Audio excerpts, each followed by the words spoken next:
All right, guys, before we get started, a big thank you to our partner, Microsoft Windows 11, the official operating system of the NFL and the exclusive sponsor of the LA Chargers. With the all-new Windows 11, they're here to bring you closer to what you love, like the Chargers and the Final Drive. Learn about all the awesome new features of Windows 11 at windows.com. And welcome into our very final drive of the season, alongside Hayley Elwood, as always, Daniel Popper, Jeff Miller also joining us. I'm Chris Hayre, and today we are going to look ahead to the 2022 season. Now that the Tom Telesco press conference is in the books, it kind of signals time to move on and look ahead to 2022. So I got 4 topics, guys, and we'll go around the horn. And Hayley, let's just start with you. The most noteworthy item that you took from Tom's presser. Yeah, there was a lot. I think I'm going to start with a comment that he made where he said that he was actually surprised the offense was ahead of the defense in 2021 and that he may have overestimated the defense's capabilities because he just loved the scheme, the staff, the system, and everything like that. But to kind of go along with that, you know, he mentioned sitting down with some of the Chargers veterans on this team and reminding them that this was year one. This was year one in a brand new system with a brand new head coach, a lot of new players as well.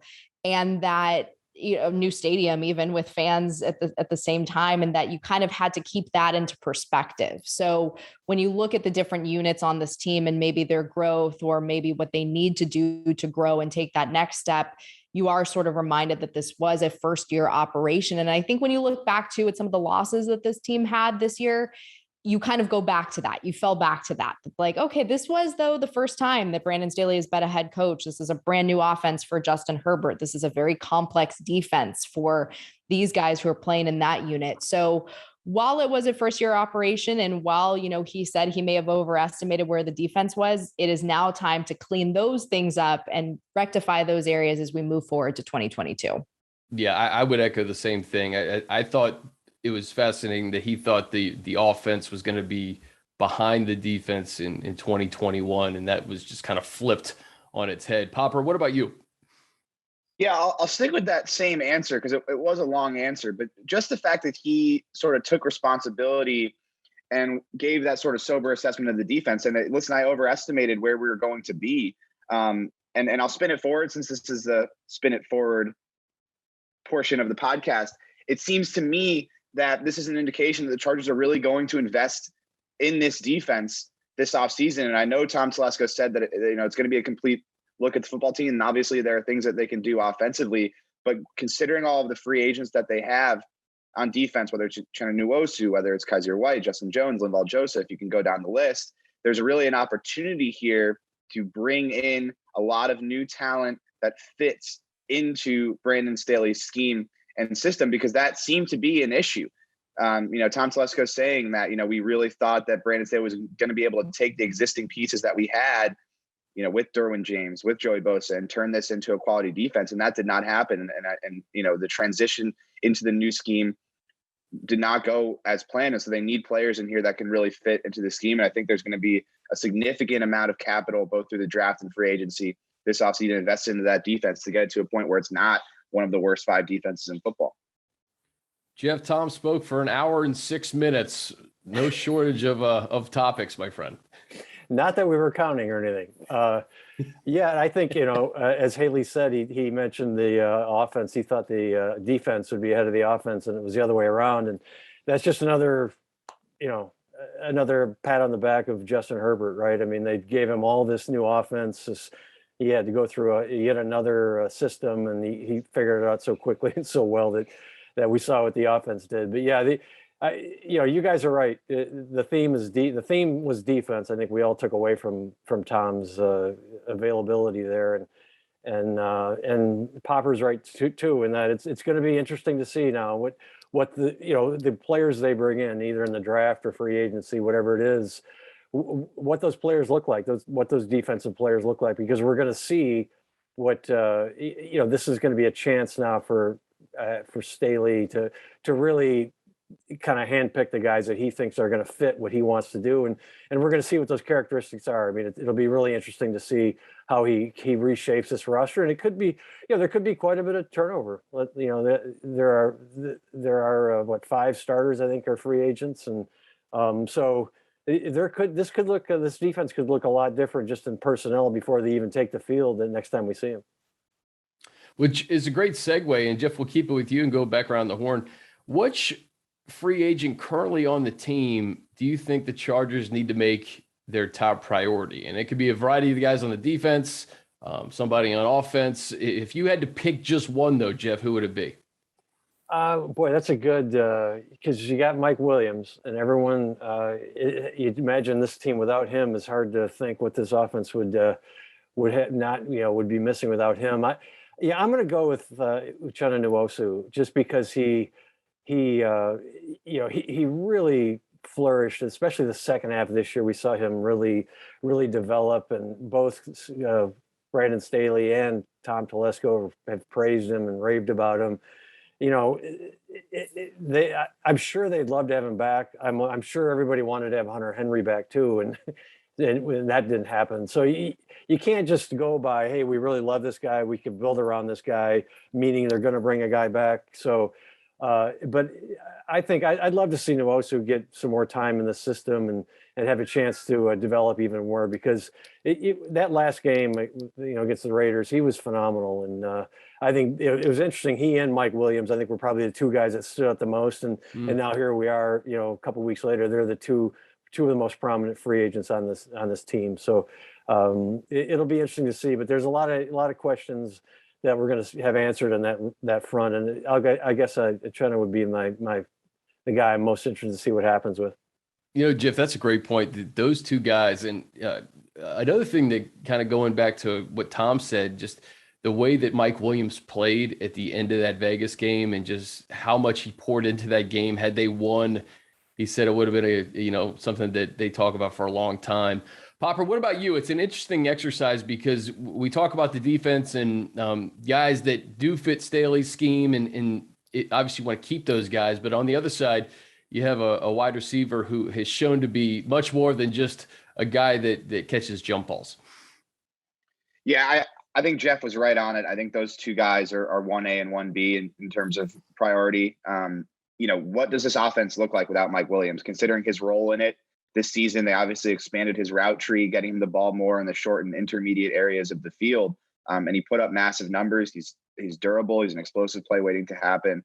And you go back to that Raiders game. I mean, just being there in the stadium, I mean, he was, limping to the sideline, crouched over in pain, head down, like for one play. And then you'd think that he wouldn't come back in the game. And then all of a sudden, here's Mike Williams coming back into the game, making a play. It was an incredible performance considering how much pain he was in. So Mike Williams and then Uchenna Nwosu, because they don't really have an edge rusher opposite Joey Bosa on the roster right now, because Kyler Fackrell is also going to be a free agent. But the other guy I'll throw in the mix, I think those are the 2 guys, right?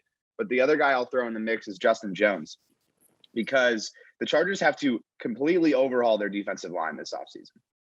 Full stop. And it has to be a similar scenario to what happened with the offensive line last year, where they brought in a ton of new starters and really increased the amount of talent they had. And Justin Jones has to be a part of that. Linval Joseph is 33 years old. It's hard to imagine the Chargers re-signing him considering where he is in his career. So they need to re-sign Justin Jones and add multiple pieces to that defensive line to improve the run defense that was the worst in the league this past season. So if they let Justin Jones walk, it's like, where are you at on the defensive line? Like, what do you really have outside of Jerry Tillery? So that seems to be a really important guy to focus on, just because of the lack of depth they have there and how much work they would have to do if Justin Jones did end up signing elsewhere. And Haley, we take it a step further. We just had this pod where we look back on the 2022 season. You mentioned Kaiser White as being one of the most improved guys on this team, and really the team's best linebacker. And he's a free agent, so it's one of those things where you have to prioritize. And where does Kaiser fall in that? I mean, he was going to be my pick. And obviously I echo every single other player that was brought up on this call, but to kind of change it up, I will go with Kaiser. And look, Tom Telesco's philosophy is draft and develop. That is something that he learned obviously with the Colts from Bill Polian, and is something that he even said earlier this week that they believe in taking care of their own, grooming their own, and developing them. But I will go with Kaiser. And I think we've talked too, linebacker depth has been an issue for this Chargers team and linebacker production as well. And for some reason this year in this scheme, and also I will say Kaiser staying healthy, because that has been an issue with him in terms of his availability over his career. But he really, really took it to the next level. This 2018 draft class, when you look at guys like him, you look at Uchenna, they sort of developed it. It took them a minute to kind of get going. And you obviously think of Chenna and that strip sack he had in the Ravens playoff game and to really seal it. But Kaiser is someone who was doing things, and I said this on the last podcast, from the linebacker position for the Chargers that hadn't been done since the mid 2000s or so. He was so close to finishing with 150 tackles and really getting that production. He at some point, I think, had led the team in tackles from like week 9 or so, or week 10 to like week 17. And his production just really, really blossomed. And so to echo what Jeff and Pop said, you can't obviously re-sign everyone. And Tom said this yesterday, no team is going to be exactly identical from one season to the next. But I think when you look at the defense overall, they do have guys who did stand out, even though production as a whole was something to be desired in the 2021 season. But it's about building on some of those guys. And I think everyone who was mentioned on this call certainly can deserve to be back next year. Popper, we're going to start with you with this next topic. Which 2021 rookie do you think will take the biggest leap in 22? And obviously it's hard. If you're Rashawn Slater, it's hard to take a leap from an all-pro to an all-pro, but I think there's a lot of guys on this team and in that draft class that maybe we didn't necessarily see as much this year that could take that next step. Right. The best rookie is Rashawn Slater, but it's hard to see him making the biggest jump, as you said, just because he was so good as a rookie, and there's not much more improvement he can make in his game. I'm going to go with Trey McKitty because of the way the roster is sort of structured right now. I would expect them to move on from Jared Cook. Came in, was productive, filled that role as sort of the elder statesman in the tight end room, bringing along a lot of these young tight ends. I think he deserves a lot of credit, along with tight ends coach Kevin Koger. But I'm not convinced the Chargers are going to bring Jared Cook back. They have a nice trio of tight ends with Donald Parham, Steven Anderson, and Trey McKitty. And I could really see Trey McKitty making a massive jump next year and taking on a bigger role if Jared Cook isn't in the building. Obviously, he showed what he can do as a run blocker. He's really physical. He's imposing in the run game. Needs to be a little more consistent there. But definitely, you see the potential as a run blocker. But we really didn't get to see him sort of flourish as a pass catcher. Caught a few balls, but wasn't really a consistent presence in that area of the offense. But he has that skill set. He has that athleticism, and you've seen it when he gets the ball in his hands. And I think you can see him really be productive next year as a pass catcher as he continues to grow, and with some more opportunities if Jared Cook does end up walking in free agency. Jeff, what do you think? A lot of guys on the board here.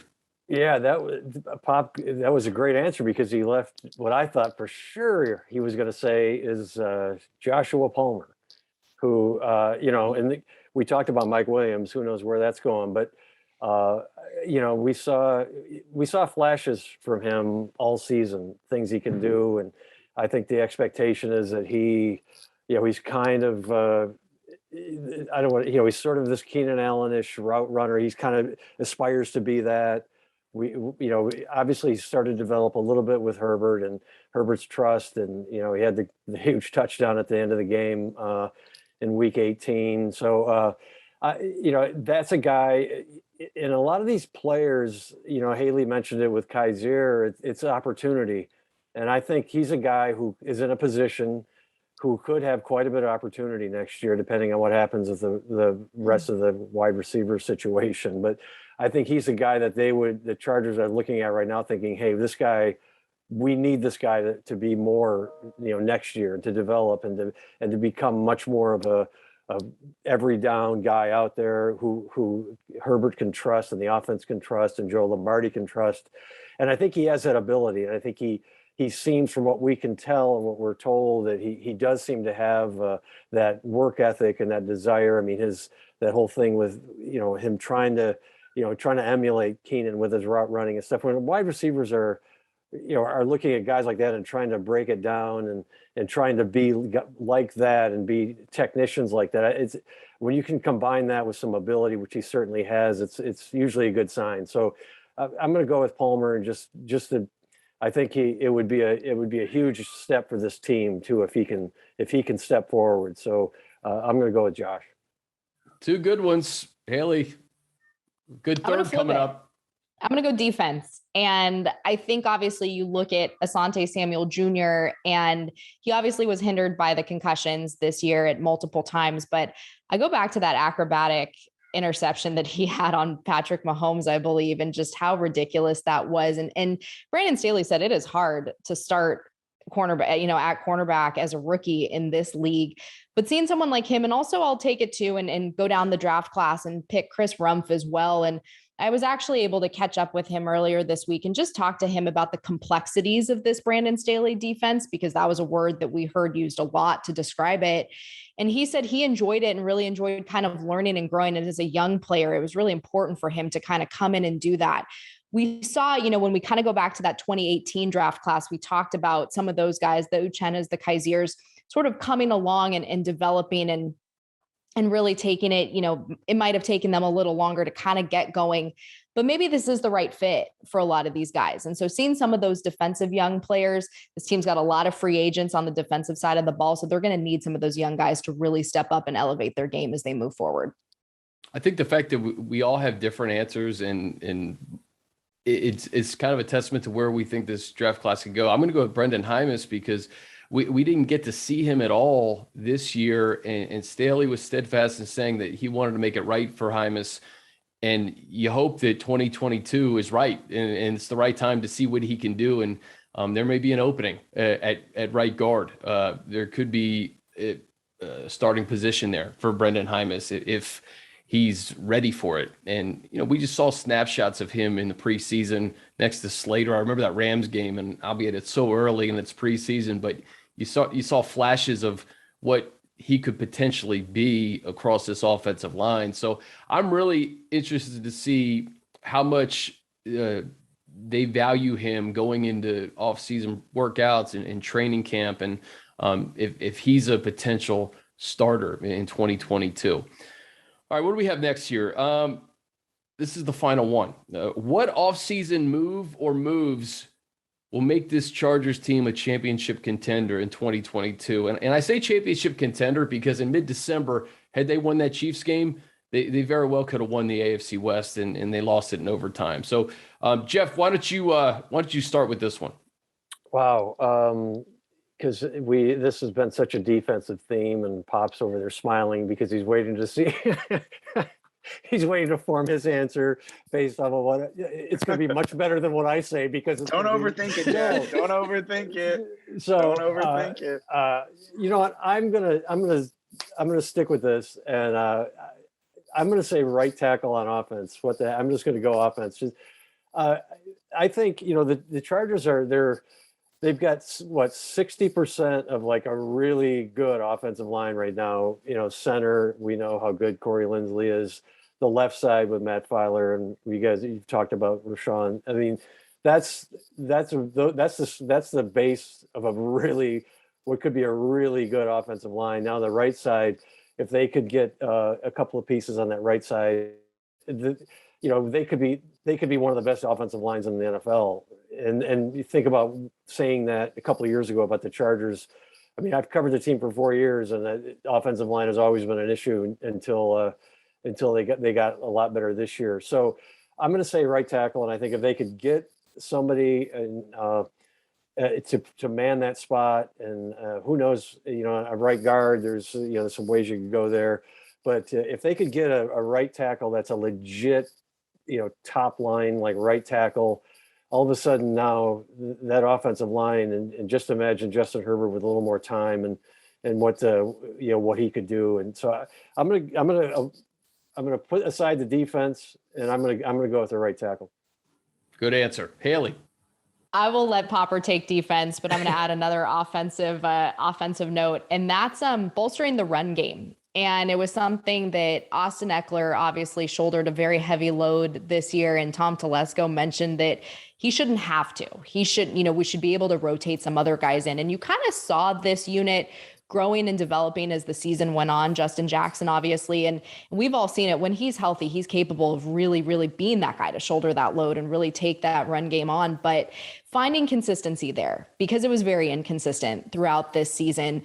And what's a quarterback's best friend, right? A good run game. It can open up a lot. And so if you were able to build on that and sort of get Austin, throw him in when you need to. And Chris, you've mentioned this a lot of the time. As good as Austin is, he really is an offensive weapon overall. I know that there's a lot of talk right now with Deebo Samuel being like a wide back, and Austin certainly has capabilities, obviously as a patch catcher as well, but just being able to kind of shore up that run game. It definitely parlays into the offensive line and production there, but being able to find maybe that number 2, that guy who can complement Austin. Justin Jackson is a free agent.